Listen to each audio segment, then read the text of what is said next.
ओम शांति। आज 19 मई 2022। आज है सतगुरुवार और सतगुरुवार के शुभ दिवस पर शिव बाबा सतगुरु के अनमोल मधुर महावाक्य सुनेंगे। आज की मुरली में बाबा कहे, बच्चे, भारत को शिव बाबा के श्रीमत की आवश्यकता है, क्योंकि मनुष्य मत से या रावण की मत से भारत निरंतर गिरता गया।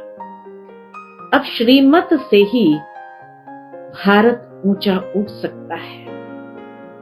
साथ ही बाबा कहे, इस श्रीमत से ही तुम्हारी गति सदगति होती है। वैसे ब्रह्मा की मत भी मशहूर है, लेकिन बाबा कहे शिव बाबा की श्रीमत उनसे भी श्रेष्ठ है। तो तुम्हें सदा शिव बाबा की श्रीमत पर चलना है। सुनते हैं बाबा के मधुर महावाक्य। ओम शांति। मीठे बच्चे, इस समय इस भारत को श्रीमत की दरकार है। श्रीमत से ही कौड़ी जैसा भारत हीरे जैसा बनेगा। सबकी गति सदगति होगी। प्रश्न है आज की मुरली से, सर्वशक्तिवान बाप में कौन सी शक्ति है जो मनुष्य में नहीं? उत्तर है, रावण को मारने की शक्ति एक सर्वशक्तिमान बाप में है, मनुष्य में नहीं। राम की शक्ति के सिवाय ये रावण मर नहीं सकता।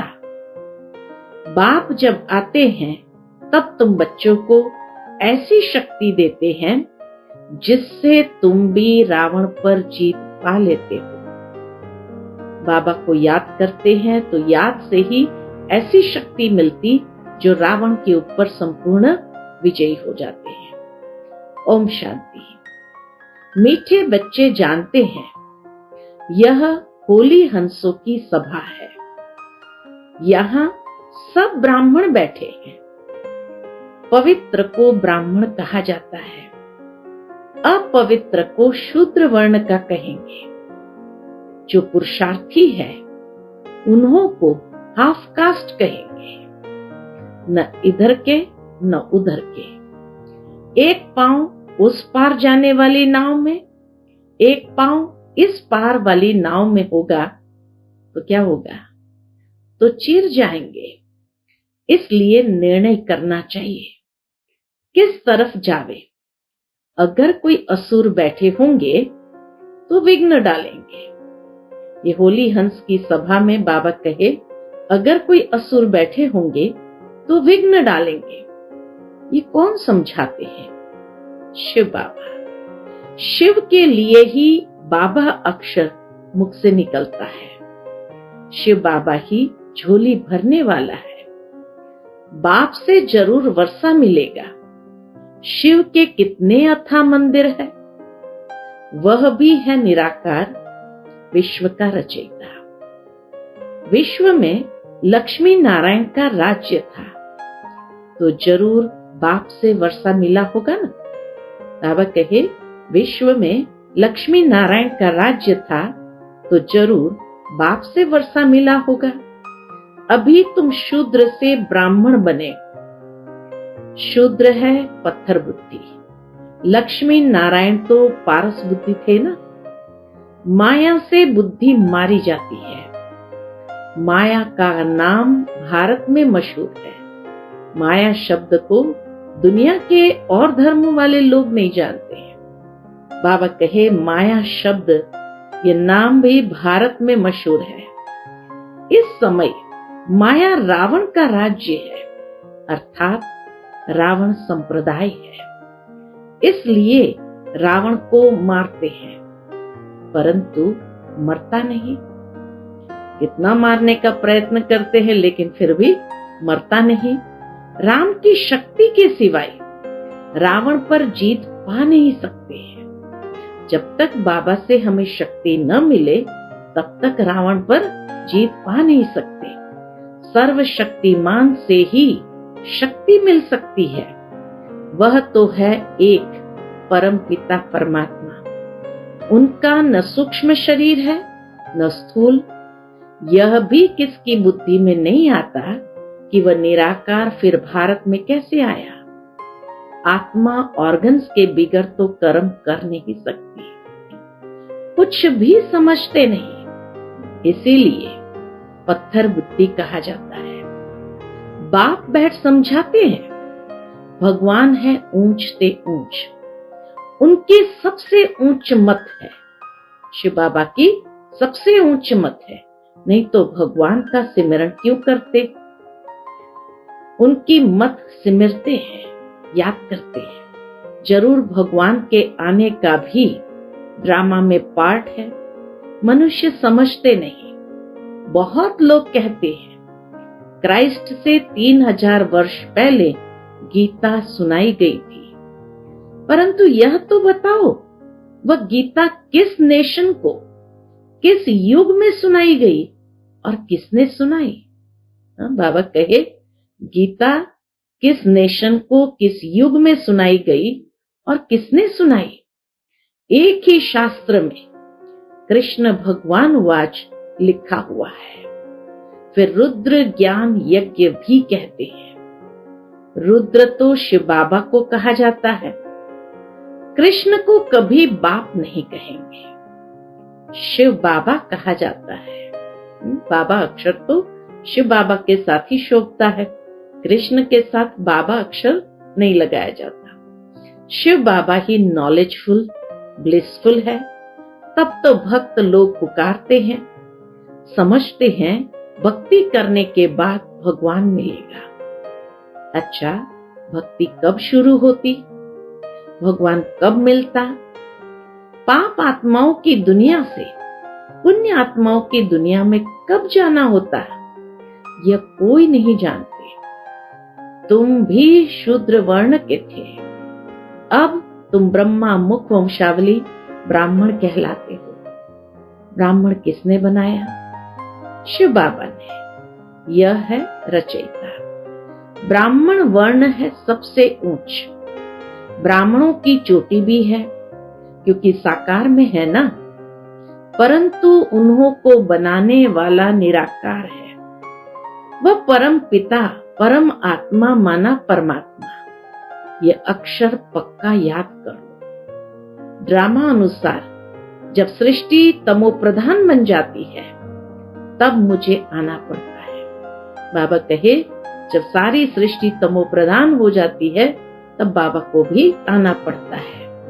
मैं भी ड्रामा के बंधन में बंधा हुआ हूं। तुमको पतित से पावन बनाए सुख शांति का वर्षा आकर देता हूं, बाकी सबको शांति का वर्षा मिल जाता है। बरोबर सतयुग त्रेता नई दुनिया थी जो राम ने स्थापन की थी। राम से भी शिव बाबा अक्षर ठीक है। कितना बाबा छोटे से छोटी बात को भी क्लैरिफाई करते हैं कि राम से भी शिव बाबा अक्षर ठीक है। शिव बाबा अक्षर सबके मुख पर है, तो बाबा नई दुनिया का रचयिता है। वह आकर वर्षा देते हैं। गीता ब्राह्मणों को ही सुनानी है। जब शूद्र से ब्रह्मा मुख वंशावली ब्राह्मण बने तब उनको गीता सुनाई। ब्राह्मणों का ज्ञान का तीसरा नेत्र खोला, इसलिए कहते हैं ज्ञान अंजन सतगुरु दिया, अज्ञान अंधेर विनाश। बच्चे कहते हैं बाबा नरक जैसी दुनिया से अब स्वर्ग में ले चलो। यह है शिव भगवान वाच, शिवाचार्य वाच। बाबा कहे ये बाबा के महावाक्य के लिए ही कहेंगे शिव भगवान वाच या शिवाचार्य वाच। शिवाचार्य शिव बाबा बेहद का सन्यास सिखलाते हैं। शंकराचार्य का है हद का सन्यास। बेहद का बाप कहते हैं पुरानी दुनिया को भूलो, अब तुमको सदा सुख की दुनिया में चलना है। कृष्णपुरी और कंसपुरी कहते हैं ना, कृष्णपुरी सतयुग, कृष्णपुरी सतयुग को, कंसपुरी कलयुग को कहा जाता है। दोनों इकट्ठे हो न सके। सतयुग में फिर कंस कहां से आया? बुद्धि से काम लेना चाहिए ना। अब बाप खुद आया है स्वर्ग का अथाह सुख देने। बाबा कहते हैं, क्या कहते, इस अंतिम जन्म में जो पढ़े वो पढ़े, फिर तो राजा स्थापन हो जाती है। बाप ही आकर शूद्र से ब्राह्मण सो देवता बनाते हैं। वो लोग हिंदू को क्रिश्चियन या बौद्धी बनाएंगे। कई लोग हिंदू को क्रिश्चियन या बौद्धी बनाएंगे, परंतु ये कभी सुना, बाबा कहे कभी ये सुना कि शूद्र वर्ण को ब्राह्मण वर्ण बनाया? ये नई बात है। दुनिया के अंदर लोग धर्म परिवर्तन जरूर करते हैं कि हिंदुओं को क्रिश्चियन बौद्धी बनाएंगे, परंतु बाबा कहे ये कभी सुना कि शूद्र वर्ण को ब्राह्मण वर्ण बनाया? यह तो शिव बाबा का ही काम है। वही ब्राह्मणों को फिर देवता बनाते हैं। हर एक अपने से पूछे कि हम पहले किस धर्म में और किस वर्ण के थे, गुरु कौन था, शास्त्र कौन सा पढ़ते थे, गुरु से क्या मंत्र मिला, फिर कब से शिव बाबा ने ब्रह्मा द्वारा ब्राह्मण वर्ण में लाया। यह हर एक से लिखाना चाहिए। कौन सी बात लिखाना चाहिए कि किस धर्म में किस वर्ण के थे, गुरु कौन था, शास्त्र कौन सा पढ़ते थे, गुरु से क्या मंत्र मिला, फिर कब से शिव बाबा ने ब्रह्मा द्वारा ब्राह्मण वर्ण में लाया। यह हर एक से लिखाना चाहिए। अब तुम बच्चों को तो बाप कहते हैं मुझे याद करो, माया रावण ने तुम्हारी क्या दुर्दशा कर दी। अब तुम बने हो ब्राह्मण संप्रदाय, फिर दैवी संप्रदाय बनना है। तुम्हें निराकार परमपिता परमात्मा ने कन्वर्ट किया है। बच्चों को हर एक से लिखाना चाहिए। बाबा कहे बच्चों को हर एक से लिखाना चाहिए कि किस धर्म के थे, किसको पूजते थे, गुरु किया है या नहीं, फिर ब्राह्मण वर्ण में कौन ले आया। ये बाबा भी लिखेंगे, ब्रह्मा बाबा भी लिखेंगे कि हम हिंदू धर्म को कहलाते थे, गुरु बहुत किए, शास्त्र बहुत पढ़े। सिख धर्म वाले कहेंगे हम सिख धर्म के हैं। सिर्फ भारतवासियों को अपने देवी देवता धर्म का पता नहीं है। ऐसे नहीं कि सिख धर्म वाले अपने को देवता कहलाएंगे। हर एक अपने को अपने धर्म वाला ही कहलाएंगे। अब बाप कहते हैं जो शिव के भक्त व शिव की रचना देवी देवताओं के भक्त होंगे उन्हों को सुनाना है। ये ज्ञान किसको सुनाना है? जो शिव के भक्त या देवी देवताओं के भक्त होंगे उन्हों को सुनाना है। वे अच्छी रीति सुनेंगे। सतयुग त्रेता में बरोबर सूर्यवंशी चंद्रवंशी थे, जिन्हों के चित्र भी है। इंग्लिश में डिटिज्म कहा जाता है, देवताओं को डिटिज्म कहा जाता है। अभी बाबा देवी देवता धर्म की स्थापना कर रहे हैं। अब तुम ब्राह्मण वर्ण से देवता वर्ण वाले बन रहे हो। भारतवासी ही आप ही पूज्य, आप ही पुजारी बनते हैं। सतयुग में पूज्य थे। बाबा कहते हैं मैं तो एवर पूज्य हूँ। शिव बाबा तो एवर पूज्य है। अभी तुम यहाँ आए हो किस लिए? राजयोग सीखने, भविष्य 21 जन्मों के लिए शिव बाबा से वर्षा लेने। तो फॉलो करना चाहिए। जब तक तुम ब्रह्मा वंशी नहीं बनेंगे तो ब्राह्मण कैसे कहलाएंगे? अच्छा, आज भोग है, आज सतगुरुवार है, आज भोग है। ब्राह्मणों को खिलाने की भी रस्म पड़ी हुई है। बाकी ज्ञान का इससे ताल्लुक नहीं है। यहाँ तो है ज्ञान सागर और ज्ञान गंगाओं का मिलन। वहां फिर देवताओं और तुम ब्राह्मणों का मेला लगता है। कहाँ? सूक्ष्म वतन में देवताओं और तुम ब्राह्मणों का मेला लगता है।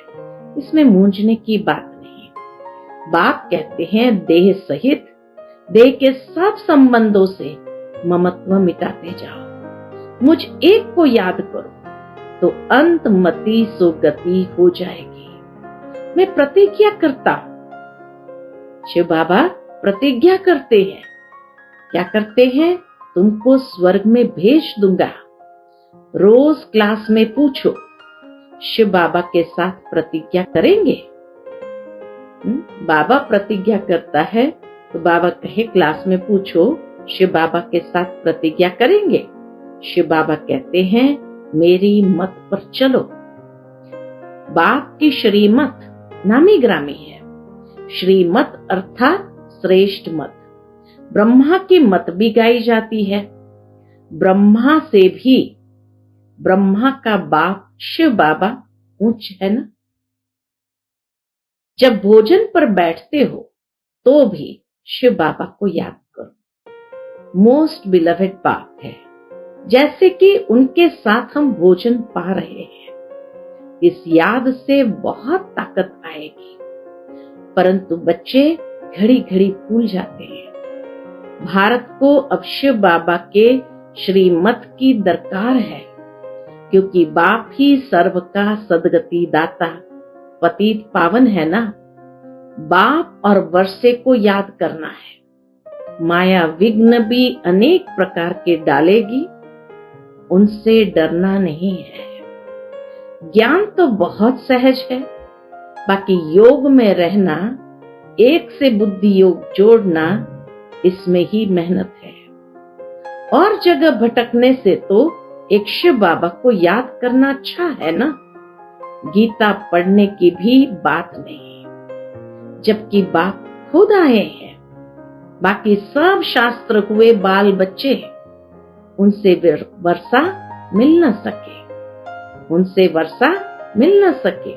बेहद का वर्षा एक ही बेहद के बाप से मिलता है।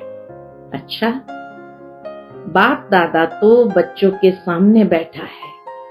बाप कहते हैं मैं तुम्हारा बाप ब्रह्मा द्वारा मम्मा का, दादा का, बच्चों का, सबका याद प्यार देता। मैं तुम्हारा बाप ब्रह्मा द्वारा मम्मा का, दादा का, बच्चों का, सबका याद प्यार देता हूं। अच्छा, मीठे मीठे सिकिलते बच्चों प्रति माता पिता बाप दादा का याद प्यार और गुड मॉर्निंग रूहानी बाप की रूहानी बच्चों को नमस्ते। हम रूहानी बच्चों की रूहानी माता पिता बाप दादा को याद प्यार, गुड मॉर्निंग और नमस्ते नमस्ते। शुक्रिया बाबा, शुक्रिया। आज की मुरली से धारणा के लिए मुख्य सार है। पहली पॉइंट, मोस्ट बिलवेड बाप को साथ में रख भोजन खाना है। एक बाप से ही बुद्धि योग जोड़ना है। एक की श्रीमत पर चलना है। दूसरी पॉइंट, बुद्धि से बेहद की पुरानी दुनिया को भूलना है, इसका ही संन्यास करना है। पुरानी दुनिया को भूलना है, इसका ही संन्यास करना है। आज का बाप दादा का मधुर वरदान हम बच्चों के प्रति है। देह, देह के संबंध और पदार्थों के बंधन से मुक्त रहने वाले जीवन मुक्त फरिश्ता भव। देह, देह के संबंध और पदार्थों के बंधन से मुक्त रहने वाले जीवन मुक्त फरिश्ता भव। फरिश्ता अर्थात पुरानी दुनिया और पुरानी देह से लगाव का रिश्ता नहीं। देह से आत्मा का रिश्ता तो है, लेकिन लगाव का संबंध नहीं है। सतयुग में देह से आत्मा का रिश्ता तो है, लेकिन लगाव का संबंध नहीं। कर्मेंद्रिय से कर्म के संबंध में आना अलग बात है, लेकिन कर्म बंधन में नहीं आना। फरिश्ता अर्थात कर्म करते भी कर्म के बंधन से मुक्त। न देह का बंधन, न देह के संबंधों का बंधन, न देह का बंधन, न देह के संबंध का बंधन, न देह के पदार्थों का बंधन। ऐसे बंधन मुक्त रहने वाले ही जीवन मुक्त फरिश्ता है। आज का स्लोगन है, स्थूल संपत्ति से भी अधिक मूल्यवान है रूहानी स्नेह की संपत्ति। स्थूल संपत्ति से भी अधिक मूल्यवान है रूहानी स्नेह की संपत्ति। अच्छा, फिर मातेश्वरी जी के अनमोल मधुर महावाक्य है, बदनसीबी और खुशनसीबी।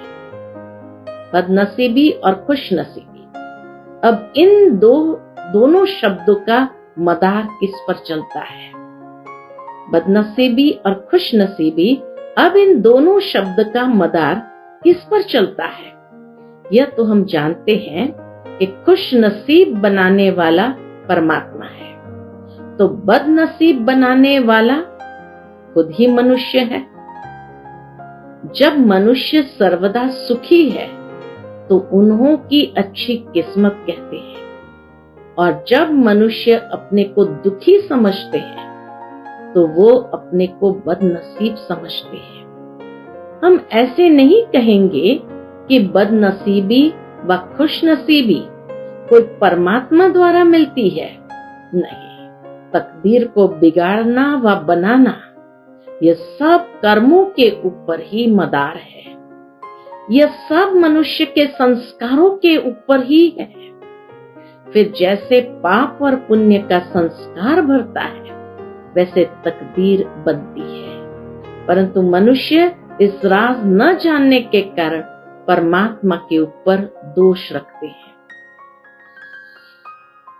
अब देखो, मनुष्य अपने को सुखी रखने के लिए कितने माया के तरीके निकालते हैं।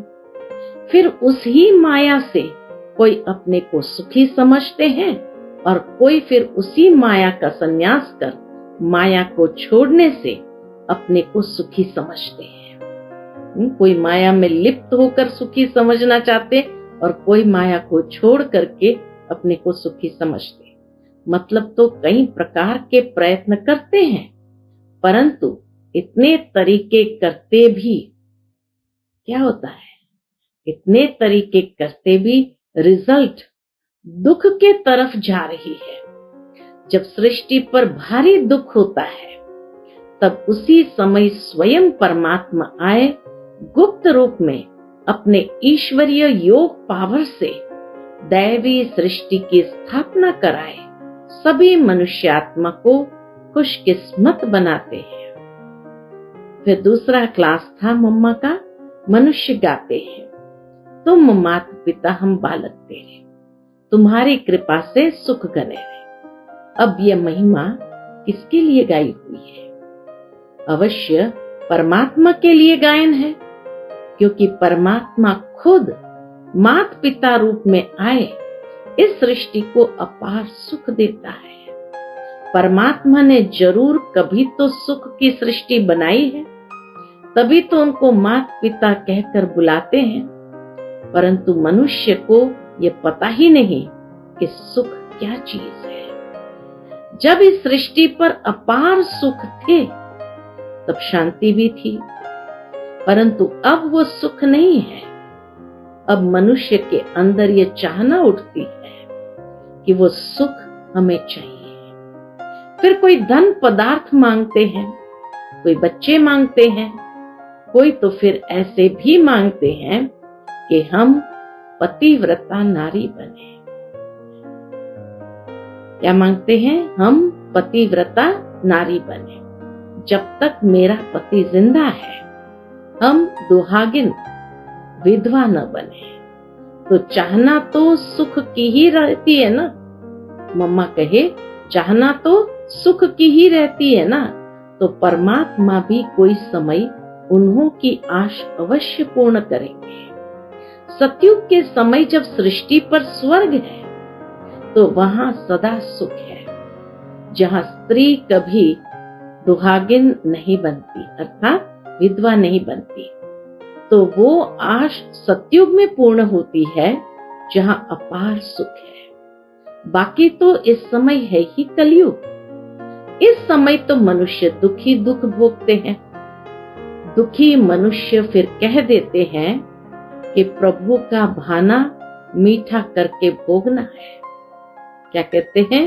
दुखी मनुष्य फिर कह देते हैं कि प्रभु का भाना मीठा करके भोगना है, परंतु वह कभी किसको दुख नहीं दे सकते। शिव बाबा कभी किसको दुख नहीं दे सकते। वह हमारे सारे कर्मों का खाता चुकतो कराते हैं। तब ही हम कहते हैं, तुम मात पिता हम बालक तेरे, तेरी कृपा से सुख गने रहे। अच्छा, ओम शांति।